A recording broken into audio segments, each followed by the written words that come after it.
Gemini, gawan mo ako ng mukha ko na nakasuot ng sleeveless. Sleeveless na color pink at nakasuot ng boxing short.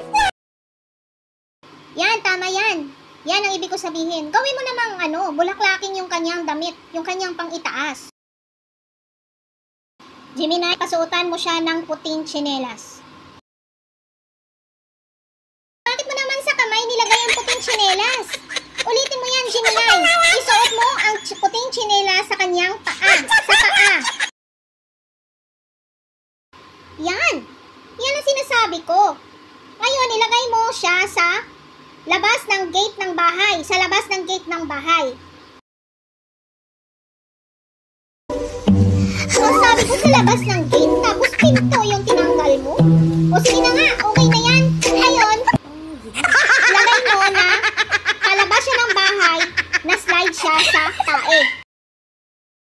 Bakit ganyan? Alaking tae naman yan, sobrang laki. Ano yan, tae ng kalabaw? Palitan mo yan.